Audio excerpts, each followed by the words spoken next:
औज़ु बिल्लाहि मिनश शैतानिर रजीम बिस्मिल्लाहिर रहमानिर रहीम। हम आयत नंबर 145 डिस्कस कर रहे थे और हम बात ये कर रहे थे कि कुरान पाक में मुतअद्दिद जगहों पर यानी अल्फाज तो ये इस्तेमाल नहीं करने चाहिए, जुबान साथ नहीं देती, क्योंकि बात रसूलुल्लाह सल्लल्लाहु अलैहि वसल्लम की हो रही है। लेकिन अल्लाह ताला ने रसूलुल्लाह सल्लल्लाहु अलैहि वसल्लम की सरजनिश की है कुरान पाक में, और फिर उसको पब्लिक किया है, यानी कुरान पाक का हिस्सा बनाया, उसको प्राइवेट लेवल पे नहीं किया। और वही आयत हम तक कैसे पहुंची? क्योंकि रसूलुल्लाह सल्लल्लाहु अलैहि वसल्लम ने खुद वो आयत हमें पढ़ के सुनाई है। तो ये आयत जो अल्लाह ताला की इस तरह की आयत है, ये रसूल अल्लाह सल्लल्लाहु अलैहि वसल्लम पर जो रसालत है उसके दलाइल भी हैं। तो हमारे लिए क्या सबक है कि अगर नबी सल्लल्लाहु अलैहि वसल्लम को इस तरह की बात की जा सकती है कि आपने भी अगर इल्म आ जाने के बाद उनकी ख्वाहिशात की पैरवी की तो आप भी जालिमों में से होंगे, तो हम फिर कहाँ खड़े होंगे? और आज के जमाने से लिंक करें तो कभी मुआशरे के दबाव में, कभी खानदान की वजह से, कभी रवायात की आड़ में, कभी नफ्स के इन्फ्लुएंस में हम वो सब कुछ कर जाते हैं जो हम जानते हैं कि अल्लाह के हुक्म के मुनाफी है। यानी हमारे पास इल्म होता है हकीकत का, तो फिर हम कहाँ स्टैंड करते हैं? अल्लाह ताला ने तो कहा कि आप नबी से कह रहे हैं कि आप जालिमों में से होंगे, तो हमारा क्या हाल है फिर? और देखिए, मुश्किलात तो फिर जिंदगी में आती है ना, हर एक की जिंदगी में मुश्किलात आती हैं, और एक मुसलमान की जिंदगी में मुश्किलात दो ही वजूहात की वजह से आती हैं। एक तो ये कि वो अल्लाह के दीन के ऊपर सख्ती से कारबंद है और अपना काम कर रहा है, तो फिर उसको जरूर मुश्किलात पेश आएंगी, क्योंकि ये होना ही होना है। अल्लाह ताला कहते हैं तुम दावा करो कि तुम ईमान लाए हो और तुम्हें आजमाया ना जाए, ये नहीं हो सकता। और हमने देखा है कि रसूल अल्लाह सल्लल्लाहु अलैहि वसल्लम की जिंदगी को देखा है, हमने सहाबा इकराम की जिंदगी को देखा है, उनकी जिंदगी कोई बेड ऑफ रोजेज नहीं थी। और दूसरी दूसरी सूरत क्या होती है? जब मुश्किलात आती है कि हम दीन को फॉलो नहीं कर रहे होते, तो अल्लाह ताला फिर हमें मुश्किल में डालता है ताकि हम पलटे, हम होश के नाखून लें।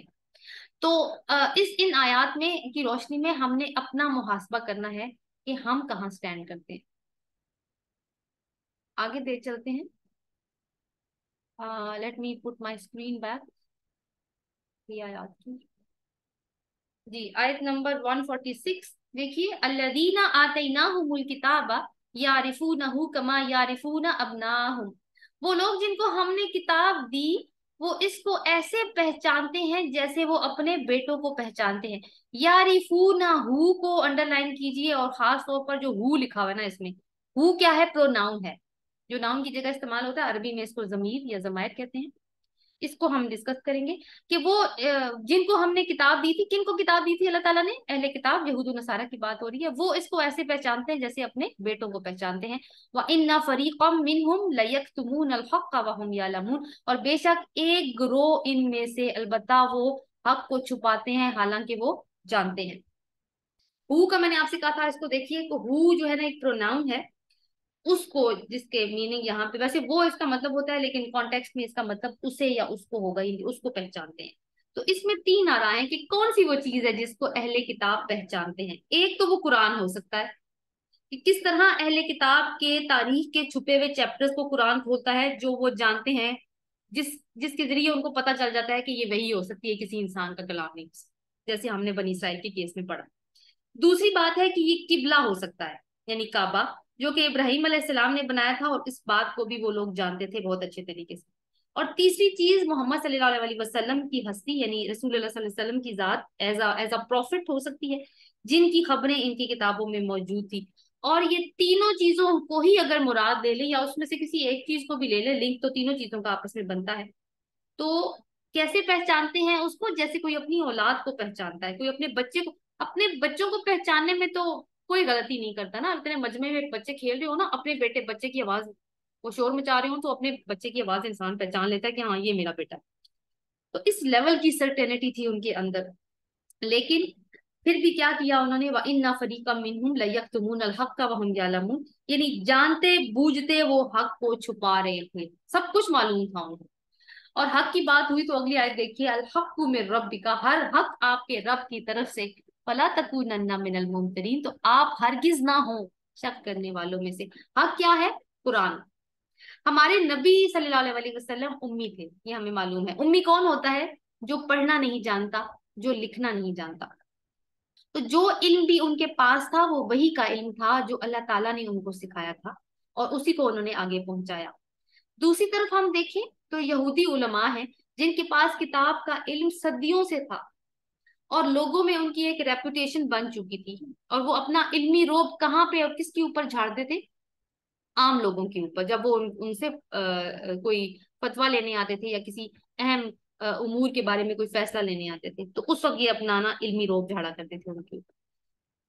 اب دیکھیے کہ وہ لوگ عام لوگوں کے پاس نا علم نہیں ہوتا، ٹھیک ہے، تو وہ ان کو غلط صحیح جو بھی بات بتاتے لوگ اس کو درست مان لیتے تھے.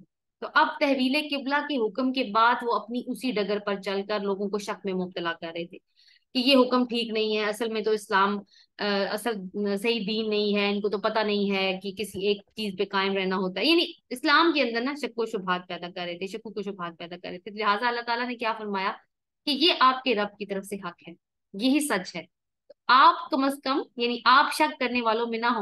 رسول اللہ صلی اللہ علیہ وسلم نے تو ظاہر ہے ہمیں پتہ ہے کہ شک کرنا بھی نہیں ہے، تو ان کو سنا کر خطاب کر کے باقی لوگوں کو سنایا جا رہا ہے کہ شک کرنے والوں میں سے نہ ہو. اب دیکھیے کہ جو اصل علم ہے نا، شک شک کب پیدا ہوتا ہے ہمارے دلوں میں؟ جب ہمیں اصل چیز کا پتہ نہیں ہوتا، اصل علم کا پتہ نہیں ہوتا. اور اصل علم ہے جس کو اللہ تعالیٰ نے کہا ہے الحق من ربکم، آپ کے رب کی طرف سے حق، یعنی قرآن. اور یہ جو ہوتا ہے نا علمی فساد، یہ جو شکوک و شبہات میں جو بحثیں چل رہی ہوتی ہیں، اس یہ ہر دور میں رہا ہے، پہلے بھی رہا ہے، ابھی بھی ہے. اس کو کامیابی کیوں ملی ہے، یہ کیوں اتنا فروغ پاتا ہے؟ اس لیے کہ لوگوں کو اصل کا پتہ نہیں ہے. اگر ہم سب کو دین کا علم ہو تو ہم پہچان جائیں نا کہ اصل بات کیا ہے اور نقل کیا ہے. تو کتنا ضروری ہے کہ ہم قرآن کو خود بھی جانیں اور ایز اے امت وسطیٰ اس کے اوپر عمل کریں، خود جانیں اور لوگوں تک بھی اس علم کو پہنچائیں تاکہ سب کے شکوک و شبہات دور ہو. وَلِكُلٍّ وِجْهَةٌ هُوَ مُوَلِّيهَا فَاسْتَبِقُوا الْخَيْرَاتِ، اور ہر ایک کے لیے ایک سمت ہے، اور ہر ایک کے لیے ایک سمت ہے، وہ منہ پھیرنے والا ہے اس کی طرف، بس نیکیوں میں سبقت کرو. اینما تکونوا یأتی بکم اللہ جمیعا، جہاں کہیں بھی تم ہوگے اللہ تم سب کو لے آئے گا. ان اللہ علی کل شیء قدیر، بے شک اللہ ہر چیز کے اوپر خوب قدرت رکھنے والا ہے. اب قبلہ کی تبدیلی کی بحث چل رہی ہے ویسے تو، لیکن قرآن کا یہ انداز ہے کہ ایک خاص موضوع پر بات چل رہی ہوتی ہے جس کے احکامات بڑے اسپیسیفک ہوتے ہیں اس موضوع کو لے کر، لیکن بات کے دوران اللہ تعالیٰ ہماری رہنمائی کے لیے کچھ ایسا بتا دیتے ہیں جس کی اہمیت یونیورسل ہوتی ہے. اور یہاں پہ وہی والی بات کی گئی ہے. کیا کہا ہے اللہ تعالیٰ نے؟ وَلِكُلِّ وِجْهَةٌ هُوَ مُوَلِّيهَا، کہ ہر ایک کے لیے ایک سمت ہے اور وہ اس کی طرف منہ پھیرنے والا ہے. یعنی کلو سے مراد ساری انسانیت ہے، سارے انسان ہیں، چاہے وہ کسی قبلے کو مانے یا نہ مانے. اور وجہتن کا لفظ استعمال ہوا ہے، ہم نے وجہ کا لفظ تو استعمال اس کا استعمال تو ہم نے پڑھا تھا، لیکن یہ لفظ ہے وجہتن. وجہ کہتے تھے، وجہ کہتے ہیں چہرے کو، اور وج جو ہے اس کا مطلب ہوتا ہے کوئی خاص ڈائریکشن یا کوئی خاص سمت. تو اللہ تعالیٰ نا اس تارے کے انداز میں بات کر رہے ہیں کہ ہر ایک کی زندگی نہ کوئی سینٹر آف لائف ہوتا ہے، نہ کوئی محور ہوتا ہے، کوئی مقصد ہوتا ہے جس سے اس کی زندگی جڑی ہوئی ہوتی ہے اور اس کے آس پاس چکر کاٹتا رہتا ہے وہ. اب مقاصد جو ہے نا وہ مختلف لیولز کے ہوتے ہیں. کچھ تو بڑے بیکار قسم کے مقاصد ہوتے ہیں کہ میں نے تو کسی سیلیبریٹی کی طرح بننا ہے، یا زندگی پوری نہ فیشن ٹرینڈز کو فالو کرتے ہوئے گزر جاتی ہے، یہی مقصد ہے کہ نئی سے نئی کموڈیٹیز میرے پاس آ جائے. کچھ مقاصد بہتر درجے کے ہوتے ہیں اور کچھ مقاصد بہترین درجے کے ہوتے ہیں. تو کعبہ کی سمت بتاتے بتاتے اللہ تعالیٰ ہمیں ہماری زندگی کی ڈائریکشن بتا رہے ہیں. یعنی صرف نماز میں ہی ایک خاص سمت کو فالو نہ کرو، بلکہ اپنی زندگی میں بھی کوئی خاص سمت رکھو. اور مولیہا کا مطلب ہے نہ صرف خود کسی خاص سمت میں چلنے والے ہو بلکہ دوسروں کو بھی چلانے والا ہو. کون سی کدھر لنک کرے گی یہ بات امت وسط کے ساتھ؟ اور آگے کیا کہا ہے، کون سی ہونی چاہیے تمہاری سمت، کیا ڈائریکشن ہونی چاہیے؟ فاستبقوا الخیرات، سبقت کرو خیرات میں، یعنی آگے ایک دوسرے سے آگے بڑھنے کی کوشش کرو، نیکیوں میں ریس کرو. پہلے کیا کہا تھا؟ چلو، یعنی قبلہ کی طرف نا. اب کیا کہہ رہے ہیں اللہ تعالیٰ؟ بھاگو، ریس کرو. اور ریس اسی وقت ہوتی ہے نا جب ڈائریکشن ایک ہی ہوتی ہے سب کی. تو مسلمانوں کی پھر ریس کرنے کی ڈائریکشن کیا ہونی چاہیے؟ اللہ کی رضا اور اللہ تعالیٰ کی جنت کا حصول. اینا ما تکونو یاتی بکم اللہ جمیعا، جہاں کہیں پہ بھی تم ہوگے نا اللہ تمہیں سب کو اکٹھا کر کے لے آئے گا. یعنی کسی بھی ڈائریکشن میں تم ہوگے اللہ تمہیں لے آئے گا. کب؟ قیامت والے دن. اور اس دن کیا کام آئے گا؟ نیکیاں. لہٰذا نیکیوں میں ایک دوسرے سے سبقت حاصل کرنے کی کوشش کرو، اس میں ریس لگاؤ. اور یہ بڑا ہیلدی ایک کمپٹیشن ہوتا ہے کہ جب ہم نیکیوں میں ایک دوسرے سے آگے بڑھنے کی کوشش کرتے ہیں. वैसे तो बहुत ज्यादा कंपटीशन वाली जिंदगी हम गुजार रहे होते हैं ना, उसके पास ये वाली चीज आ गई है तो मेरे पास इससे अच्छी होनी चाहिए, उसका घर 3 स्टोरीज का है तो मेरा 4 का क्यों नहीं है, उसके पास 2023 की गाड़ी आ गई है तो अब मैं क्या करूं। तो ये उलझने तो हम पूरी जिंदगी इनमें गिरफ्तार रहते हैं, मगर अल्लाह ताला हमें किधर रेस करने का कह रहे हैं, नेकियों में। तो हम इस चीज में देखिए करेंगे तो कितना एक कंपटीशन बन जाएगा और हर एक कहाँ से कहाँ पहुंच जाएगा फिर। इन अल्लाह अल्लाह कुल्ली शैइन कदीर, और अल्लाह ताला हर चीज के ऊपर खूब कुदरत रखने वाला है। मिन हई व मिन हैसु खरजता फवल्ली वजहका शतरल मस्जिदिल हराम, और जहां कहीं से भी आप निकलें तो अपना चेहरा मस्जिद हराम की तरफ फेर लें। व इन्नहु लल हक्कु मिर रब्बिक, वही बात दोबारा से आ रही है, और बेशक वो आपके रब की तरफ से हक है। व मल्लाहु बिगाफिलिन अम्मा तालमून, और अल्लाह ताला उस चीज से गाफिल नहीं है जो तुम अमल करते हो। यानी सहाबा इकराम ने वो जो सवाल किया था ना या रसूल अल्लाह सल्लल्लाहु अलैहि वसल्लम से कि क्या हर जगह से मस्जिद हराम की तरफ मुंह करना है या फिर सिर्फ मस्जिद नबी में हो तो ही उसकी तरफ मुंह करके नमाज पढ़नी है। तो अल्लाह ताला जवाब दे रहे हैं कि जहां कहीं पे भी तुम मुकीम हो वहां से अपना चेहरा काबा की तरफ फेर लो, नो मैटर तुम अकेले हो या किसी के साथ हो। मदीना में आप देखिए एक ही घर में, मक्का में भी यही हाल था, लेकिन जाहिर है कि किबला की चेंजिंग वाली सिचुएशन वहां नहीं थी। यहाँ पे ये हुआ कि अब यहूदी फैमिलीज हैं, उसमें आधे लोग मुसलमान हैं, आधे लोग जो हैं वो यहूदी हैं अभी तक। तो किबला तो अलग अलग हो गया, तो अल्लाह ताला कह रहे हैं कि अब ठीक है, पहले तुम यहूदी थे और तुम्हारा एक दिल का रिलेशनशिप भी है, एक एम्पथी भी होती है और एक प्रेशर भी होता है, लेकिन पहले तो क्योंकि एक ही किबले को फॉलो किया जा रहा था 16 माह। लेकिन अब क्या है कि अब तुम जहां कहीं हो, चाहे अपनी फैमिलीज के बीच में बैठे हो, तुम अपना चेहरा उस तरफ करो जो अल्लाह ताला ने तुम्हें बता दिया है, क्योंकि अल्लाह हर हर चीज को जानता है। तुम गाफिल हो सकते हो किसी लम्हे, अल्लाह गाफिल नहीं हो सकता। फिर से देखिए तीसरी दफा भी वही चीज, वमिन हैसु खरजता फवल्ली वजहका शतरल मस्जिदिल हराम, और जहां कहीं से भी आप निकलें तो अपना चेहरा मस्जिद हराम की तरफ फेर लें। व हैसु मा कुंतुम फवल्लु वजुहकुम शतरह, तो और जहां कहीं पे भी तुम हो तो अपने चेहरों को उसी की तरफ फेर लो। ली अल्लाह, ताकि ना यकून लिन्नासी अलैकुम हुज्जा, लोगों के पास तुम्हारे खिलाफ ताकि कोई हुज्जत ना रहे। इल्लल्लज़ीना ज़लमू मिनहुम, सवाए उन लोगों के जिन्होंने अपने ऊपर जुल्म किया। ठीक है, जुल्म मतलब कौन करेंगे, जो फॉलो नहीं करेंगे। फला तखशौहुम वखशौनी, तो बस तुम उनसे मत डरो, मुझसे डरो। वली उतिम्मा नियमती अलैकुम वलअल्लकुम तहतदून, और ताकि मैं अपनी नेमत तुम पर तमाम कर दूं और ताकि तुम हदायत पाओ। ये आखिरी हिस्सा काफी अहम है, लेकिन पहले क्योंकि स्टार्ट वहीं से हो रहा है, आप देखिए तीसरी बात वही बात आ रही है। क्यों आ रही है? एक तो ताकीद के लिए आ रही है कि ये बहुत अहम है, do not take it casually. एक और भी इसमें बात ये हो सकती है कि शायद वो बात अभी पूरी तरह एब्जॉर्ब नहीं हो रही सोसाइटी में, तो कुछ कंफ्यूजन मौजूद है, तो फिर से ताकीद आ रही है। जो आगे अहम बातें हैं, वैसे तो अल्लाह ताला की हर बात अहम है, कोई हम कह रहे हैं तो बिल्कुल भी नहीं कह सकते, ना ऐसी हमारी जरूरत है। लेकिन आगे जाके देखिए अल्लाह ताला क्या फरमाती है, ली अल्लाह यकून लिन्नासी अलैकुम हुज्जा, ताकि लोगों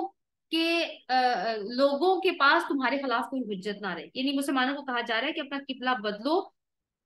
नंबर वन, एक तो ये ना हो कि लोग ये बड़ी, अब किबला तो बदल गया, सबको मालूम हो गया है, तुम अगर अपना रुख नहीं बदल रहे तो उनको तो एक हुज्जत का मौका मिल जाएगा कि ये तो हुक्म आने के बाद भी हुक्म अदूली कर रहे। Number one. दूसरी चीज ये है कि तुम्हारे खिलाफ कोई कुछ नहीं कर सकता, जितनी मर्जी बातें बना बना रहे हैं, बना लेने दो, तुम्हारे खिलाफ कोई कुछ नहीं कर सकता सिवाय उनके जो जालिम हैं, यानी एतराज करने वाले लोग। और वो कौन थे? वो जो मुसलमान नहीं थे। और जालिम क्यों कहा है उन लोगों को? क्योंकि उनको मालूम था कि असल किबला कौन सा है। फला तखशौहुम वखशौनी, तो लिहाजा तुम किससे डरो? अल्लाह ताला कहते हैं कि तुम मुझसे डरो, उनसे मत डरो। इससे पहले अल्लाह ताला बनी इसराइल से बात करते हुए ये कह चुके हैं, जब स्टार्ट में बात आई थी फ़इया या फरहबून, बस तुम मुझी से डरो। अब मुसलमानों को कहा जा रहा है कि लोगों से ना डरो, सिर्फ मुझसे ही डरो। मुसलमानों को चूंकि अब मजाक का निशाना बनाया जा रहा था, किबला तब्दील हो चुका था, तो बातें प्रोपेगेंडा बहुत ज्यादा चल रहा था। तो अल्लाह ताला कह रहे हैं कि इनका अकीदा और दीन कैसा है। ये जो बातें बना रहे हैं ना, यहूदी बातें बना रहे हैं, इनका अकीदा और दीन किस तरह का है वो तुम्हारे सामने खुलकर आ चुका है, क्योंकि ज़ाहिर है इतनी इतनी ज्यादा सूरह बकरा हम पढ़ चुके हैं, तो उसमें हमें अल्लाह ताला ने बता दिया। तो ये जो भी कुछ कहें, इनसे इन्फ्लुएंस होने की जरूरत नहीं है, सिर्फ अल्लाह ताला से डरो और सच की पैरवी करो। वली उतिम्मा नियमती अलैकुम वला अल्लकुम तहतदून, ताकि मैं अपनी नेमत तुम पर तमाम कर दूं और ताकि तुम हदायत पा जाओ। नेमत का मुकम्मल होने का मतलब है कि नेमत का आगाज हो चुका है, ताकि मैं अपनी नेमत तुम पे मुकम्मल करूं। इसका मतलब है कि इसका आगाज हो चुका है। मुकम्मल कब होगी और आगाज कैसे हुआ?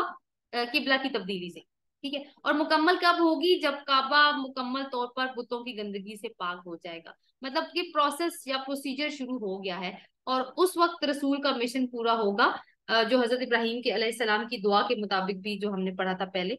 और वलअल्लकुम तहतदून, और ताकि तुम हदायत पा जाओ, यानी हमारा हदायत पाना लिंक करता है किसके साथ? काबा की सिमत के साथ, जो कि नया किबला है। और काबा का जिक्र आते ही सबसे पहली इबादत कौन सी होती है? नमाज। लिहाजा नमाजों की पाबंदी करोगे तो हदायत के रास्ते पर होगे। हमारे दीन के 5 पिलर्स हैं, शहादत है, नमाज, रोजा, हज, ज़कात। 2 का ताल्लुक काबा के साथ डायरेक्ट है, किस किस का? हज का और नमाज का। तो हजरत इब्राहिम ने दुआ की थी ना, अलैहिस्सलाम ने अल्लाह ताला से दुआ की थी कि ए हमारे रब, हमें इस घर के मनासिक सिखा। तो अब ये सब कुछ होने जा रहा है। अब आगे जाकर हज के बारे में भी अगली आयत में बात आएगी इंशाल्लाह। आगे जाके देखिए, कमा अरसलना फीकुम रसूलम मिनकुम यतलू अलैकुम आयातिना व युज़क्कीकुम व युअल्लिमुकुमुल किताब वल हिकमा व युअल्लिमुकुम मा लम तकूनु तालमून। जैसा कि भेजा हमने तुम में एक रसूल, तुम्ही में से, वो तिलावत करता है तुम पर हमारी आयत, वो तुम्हें पाक करता है, वो तुम्हें किताब की तालीम देता है और हिकमत की, और वो तालीम देता है तुम्हें इसकी जो तुम जिसका तुम इल्म नहीं रखते थे। कमा का मतलब है जैसा कि, ठीक है। मकसद क्या है इस लफ्ज का? कि एक सिचुएशन का दूसरी सिचुएशन से कंपैरिजन किया जाए। पिछली आयत में हमने देखा, अल्लाह ताला ने कहा ताकि मैं अपनी नेमत तुम पर तमाम कर दूं, जो कि कहाँ से शुरू हुई थी? तहवील किबला से।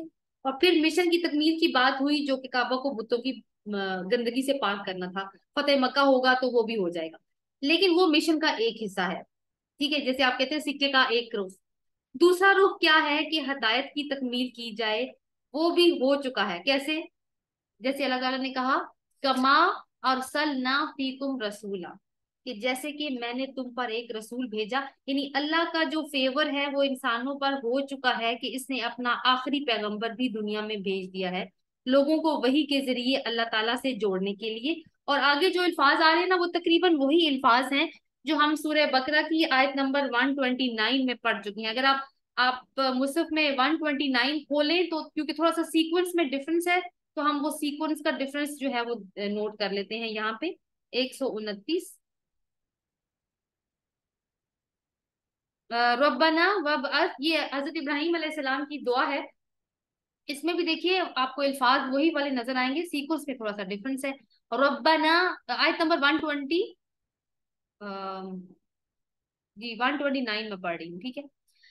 रब्बना वबअस फीहिम रसूलम मिनहुम यतलू अलैहिम आयातिका व युअल्लिमुहुमुल किताबा वल हिकमता व युज़क्कीहिम। ए मेरे रब, ए हमारे रब, इनमें एक रसूल भेज इन्हीं में से, जो पढ़े इनके ऊपर तेरी आयत को, और वो तालीम दे उनको किताब की और हिकमत की, और वो उनका तज़किया करे। इन्नका अंतल अजीजुल हकीम, बेशक के तू जबरदस्त है और बहुत ज्यादा हिकमत वाला है। तो यहाँ पे आप देखिए कि फर्क थोड़ा सा कहाँ पे आएगा आपको। यतलू अलैहिम आयातिना व युअल्लिमुहुमुल किताबा, वहां पे बात हुई थी 129 में, यहाँ पे बात हुई है युज़क्कीहिम, तज़किये की, ठीक है। उसके बाद फिर किताब की बात हुई है, किताब की बात उसके बाद में हुई है, और हिकमत की बात उसके और भी बाद में हुई है। तो यहाँ वहां पे तो हजरत इब्राहिम अलैहिस्सलाम दुआ मांग रहे हैं ना 129 में। तो यहाँ पे हमें इस आयत को पढ़ के क्या फील होता है? कि अल्लाह ताला ने इस दुआ को कबूल कर लिया है, ठीक है। ये जो कुम का सीगा है ना, ये उम्मत मुस्लिमा को स्पेशली कहा जा रहा है, इनके ज्यादा लोगों से खिताब करने के लिए कुम का सीगा आता है, कि तुम्हारे लिए अल्लाह ताला ने ये एहसान फरमाए हैं। लेकिन अल्लाह ताला ने उसका सीक्वेंस क्यों बदला है? क्योंकि अल्लाह ताला जब किसी चीज को कबूल करते हैं तो वो बेहतरीन दर्जे में जाके कबूल करते हैं। यानी अल्लाह ताला ने उस सीक्वेंस को, जो इब्राहिम अलैहिस्सलाम ने सीक्वेंस की बात की थी, उसको अल्लाह ताला ने परफेक्ट कर दिया इन आयात में जब दुआ कबूल की है। क्या है? यतलू अलैकुम आयातिना, वो तुम्हें कुरान की तालीम देगा, अपनी तरफ से नहीं, यानी वही की तालीम देगा। फिर क्या करेगा? वो युज़क्कीकुम, वो तुम्हें पाक कर देगा। और पाक करने में हमने उसी 129 की तफसीर में पढ़ा था कि पाक करने से मुराद एक तो दिल का पाक होना है, और दूसरा किरदार का पाक होना है। और एक और चीज ये है कि अल्लाह ताला के जिक्र से भी दिल पाक होता है। यानी दिल के पाक होने से मुराद है कि तासुब, हसद, गीबत, कीना, गलत अकायद ये दिल से निकल जाए।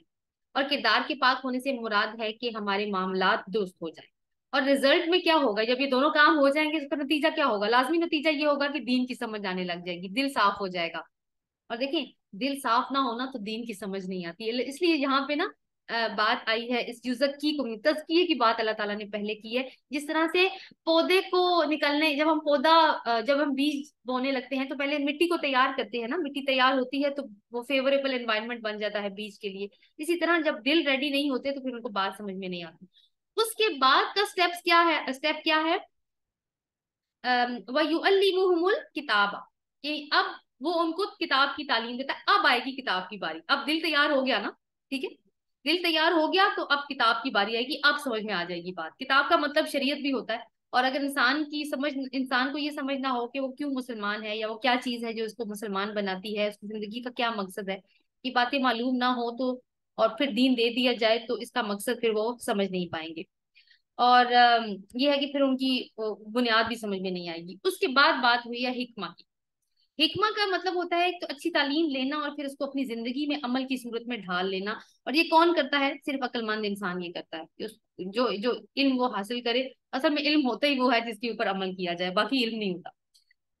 اور یہ جو تعلیمی پروسیس ہوتا ہے نا، اس کا کلائمیکس ہوتا ہے حکمت. امام مالک اور امام شافی رحمہ اللہ کی رائے میں حکمت کا مطلب رسول اللہ صلی اللہ علیہ وسلم کی سنت ہے. کیا مطلب ہے ان کی رائے میں حکمت کا؟ رسول اللہ صلی اللہ علیہ وسلم کی سنت. تو یعنی کس طرح سے ہم اس بات کو سمجھ سکتے ہیں کہ جیسے قرآن ایک تھیری ہے اور سنت اس کی پریکٹس ہے. یعنی قرآن پر کس طرح سے عمل کیا جائے گا، یہ بات ہمیں سنت سکھاتی ہے. اگلا سٹیپ کیا ہے؟ وَيُعَلِّمُهُم مَا لَمْ تَكُونُوا تَعْلَمُونَ. اور وہ یعنی وہ تمہیں تعلیم دیتا ہے اس کی جس کا علم تم نہیں رکھتے تھے.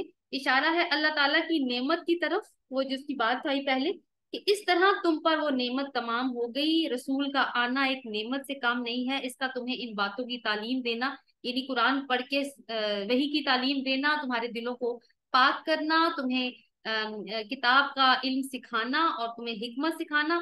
یہ باتیں کیا ہیں ساری؟ یہ اللہ تعالیٰ کی نعمت کی تکمیل ہے اپنے بندوں کی طرف. تو کتنا اہم ہے آپ دیکھیں کہ یہ سارے سٹیپس، اور ایک دائی کو بھی جب یہ کام کرنا ہے تو وہ بھی انہی سٹیپس کو فالو کر سکتا ہے جو سٹیپس ہمیں یہاں پر دیے گئے ہیں. تو یہاں پہ ہمارا جتنا بھی آج کا سیشن ہے وہ یہیں پہ کمپلیٹ ہوتا ہے.